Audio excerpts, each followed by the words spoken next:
Bon, alors, aujourd'hui, je vous explique un petit peu à quoi peut bien servir la fonction dérivée en mathématiques. La fonction dérivée, c'est ce qui va associer à la fonction, c'est ce qui va nous permettre de trouver, pour une fonction donnée, son sens de variation.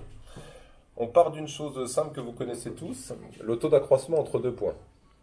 Donc si je prends deux points A, coordonnées xa, yk, et B de coordonnées xb, yb, on définit un taux d'accroissement entre A et B, chose que vous avez déjà vue, de la façon suivante. C'est YB moins YK sur XB moins XA. Très bien. Ça n'est rien d'autre que la pente de la droite AB. De deux choses l'une, soit la pente est positive et la droite, la fonction est croissante, soit la pente est négative et la fonction est décroissante. D'accord? Donc ça ne dépend que du signe de YB moins YK sur XB moins XA. Si on essaye d'appliquer ça à une fonction, parce que pour les droites on le savait depuis longtemps, si on prend une fonction quelconque, par exemple celle-là, et qu'on essaye de calculer le taux d'accroissement entre deux points A et B de cette fonction, qu'est-ce qu'on va avoir? Le point A pour abscisse xa, et le point B, si on a une fonction CF, et le point B il aura pour abscisse XB. Okay, l'ordonnée qui correspond à XA, c'est l'image de XA par F, qu'on appelle F de XA. Et l'ordonnée de XB, c'est F de XB. Okay. On peut calculer comme avant un taux d'accroissement entre ces deux points-là. Le taux d'accroissement, cette fois, c'est toujours YB moins YK, etc. Mais comme on sait maintenant qu'elle appartient à une fonction, on le définit comme ça. C'est F de XB moins F de XA sur XB moins XA. Très bien. De connaître ce taux d'accroissement-là, ça nous donnera une information sur est-ce qu'entre le point A et B, on monte ou on descend. C'est la seule information qu'on connaisse. D'accord? Si on a une fonction qui est monotone comme ça entre A et B, ça nous permet de dire que la fonction est croissante entre ces deux points. Seul problème, il n'y a aucune raison qu'on tombe sur une fonction aussi simple. Si par exemple, on prenait une fonction qui soit un petit peu moins commode, une fonction comme ça, et qu'on prend de nouveau notre point A et notre point B comme ça, en calculant le taux d'accroissement entre le point A et le point B, on va trouver un nombre de quel signe? Positif. D'accord? Voilà. F de XB moins F de XA sur XB moins XA est un nombre positif. Ok. Est-ce que ça veut dire pour autant qu'entre les points A et B, la fonction est croissante? Non, entre A et B, il se passe quelque chose. L'idée qu'on peut avoir pour résoudre ce problème-là, c'est de prendre des points A et B très proches l'un de l'autre, de sorte à ce que la fonction ne puisse pas varier entre ces deux points-là. Donc très très bien. Qu'est-ce qu'on va se dire? On va se dire, je prends toujours une fonction comme ça, mais cette fois, je vais prendre A et B très proches l'un de l'autre.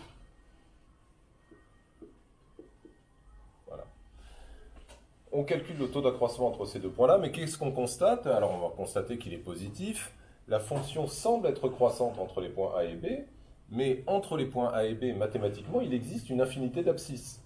D'accord? On peut à chaque fois trouver le milieu, et puis le milieu du milieu, et le milieu du milieu, donc il y a une infinité d'abscisses. Si jamais on faisait un zoom sur cette partie-là, il n'est pas dit qu'entre les points A et B, il ne se passe pas ça. D'accord? On ne sait jamais. On ne sait jamais. C'est possible. Et en tout cas, mathématiquement, on trouverait des fonctions qui font ça, quoi. Donc finalement, prendre A et B, deux points très proches, ça ne règle pas tout à fait le problème. Alors comment on peut projeter cette notion de très proche en mathématiques? Eh bien, en fait, il faudrait qu'ils soient infiniment proches. Tellement proches que la distance entre les deux serait quasiment nulle. Et ça, c'est la notion de limite. Donc si on prend un cas limite qui serait que A et B sont confondus, eh bien, on sait qu'entre ces deux points-là, il ne pourrait pas y se passer de choses comme ça un petit peu inattendues, quoi. Et du coup, de connaître le taux d'accroissement entre A et B pour deux points infiniment proches, ça nous donnerait la réponse de au voisinage du point A, parce que A et B sont quasiment confondus, donc au voisinage du point A, la fonction est croissante parce que le taux d'accroissement est croissant. Infiniment proche, on a vu une notion qui correspondait à ça, c'est la limite. Alors comment on a défini ça? J'efface la première partie. Je reprends une fonction quelconque, comme ça, On imagine que c'est vraiment zoomé. A, il a pour coordonnées xa et f de xa, l'image de xa par f. Et l'idée qu'on a eue pour rendre A et B infiniment proches, c'est de se dire, en fait, A et B ne sont séparés que d'un petit quelque chose. Ce petit quelque chose, on l'appelle H.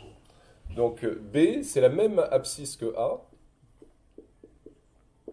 mais avec H en plus. Ok. Et du coup, son image est à l'avenant. L'image de f de xa plus h, c'est f de xa plus h. Voilà. Si on essaie de schématiser ça un petit peu, voilà. Ça, c'est h. D'accord? Et puis, on va rendre h aussi petit que possible. C'est-à-dire, on va faire tendre h vers 0. Et dans ce cas-là, on aura effectivement la distance entre a et b qui devient quasiment nulle. Hein, et on aura cette notion d'infiniment proche. Le taux d'accroissement, pour deux points séparés comme ça, c'est quoi? C'est f de xa plus h moins f de xa. Et puis au dénominateur, on a quoi? On a xa plus h moins xa. Si on simplifie un petit peu cette expression-là, qu'est-ce qu'on va avoir? Ben, regarde, au dénominateur, on a xa plus h moins xa, et puis on n'a plus de xa en fait. Donc le taux d'accroissement entre les points A et B, dans le cas où A et B sont très proches, juste séparés de h, ça s'écrit comme ça. F de xa plus h moins f de xa sur h. Très bien. J'ai pas encore intégré là-dedans la notion de infiniment proche. Ben, si on veut rendre ça infiniment proche, on écrit que ce taux d'accroissement, on le calcule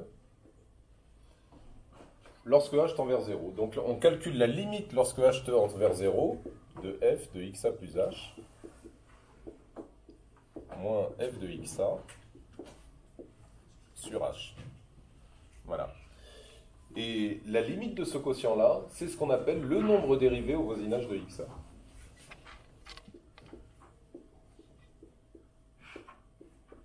Ok? Voilà, et bien on a calculé notre premier nombre dérivé. Si on est capable de faire ça pour n'importe quel xa de la courbe, et bien finalement on a une fonction dérivée, quoi. D'accord? Mais pour l'instant on a un nombre dérivé. Comment on peut calculer cette limite? Eh bien, il suffit de prendre un cas concret. D'accord? On peut prendre par exemple l'exemple, ouais, très bien. On peut prendre l'exemple de la fonction carrée. La fonction carrée, c'est f de x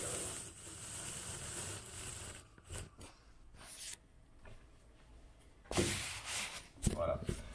F de xa plus h, c'est quoi? Ben, c'est, si on calcule limite lorsque h tend vers 0, de f de xa plus h moins f de xa sur h. En fait, c'est égal à la limite lorsque h tend vers 0 de xa plus h au carré, d'accord? L'image de xa plus h par la fonction carrée, moins l'image de xa, moins xa carré, du coup, on peut l'écrire directement, sur h. Si on fait ce calcul-là, c'est égal à la limite lorsque h tend vers 0, ben on fait ce développement-là. Hein. Donc c'est xa carré plus 2xah plus h carré moins xa carré. Donc les xa carré vont se simplifier, il va nous rester l'expression xa plus h au carré. On a xa carré plus 2h xa plus h carré moins xa carré sur h. Ok. Les xa carré se simplifient et on va aussi avoir une simplification par h. D'accord? Donc c'est égal à la limite lorsque h tend vers 0. 2, il reste 2hxa plus h carré sur h. Il peut y avoir une simplification par h de ce quotient-là. Donc c'est égal à la limite lorsque h tend vers 0 de 2xa plus h. Ok. Que se passe-t-il lorsque h tend vers 0 pour 2xa plus h? C'est égal à 2xa. Ça y est, on y arrive. Ça revient, on a fait. Très très bien. Voilà. Ce 2xa là, c'est ce qu'on a appelé depuis le début f' de xa. Voilà. Donc, que veut dire ce résultat? Ce résultat veut dire que pour la fonction f de x égale x carré, si on essaye de calculer le taux d'accroissement au voisinage du point xa sur cette courbe-là, c'est-à-dire la pente de la courbe au voisinage de xa, eh bien on trouve 2xa. Par exemple, pour f de x égale x carré, si tu cherches au voisinage de l'abscisse 2 la pente de la courbe, bah tu remplaces xa par 2, donc ça veut dire que f' de 2 égale 4. C'est-à-dire que si on reprend la courbe ici, on regarde à l'abscisse 2 ce qui se passe, au voisinage de ce point-là, on a une pente de 4. Mais en fait, cette pente, ça n'est rien d'autre que quoi? Que la pente de la tangente qu'on pourrait tracer à cette abscisse-là. D'accord? Et dans la mesure où au voisinage de 2, le taux d'accroissement est positif, ça veut dire qu'à cet endroit-là, à ce voisinage-là, la fonction est croissante. Donc en fait, de calculer ce nombre-là en tout point de notre fonction permet de savoir en tout point de la courbe si la fonction est croissante ou décroissante.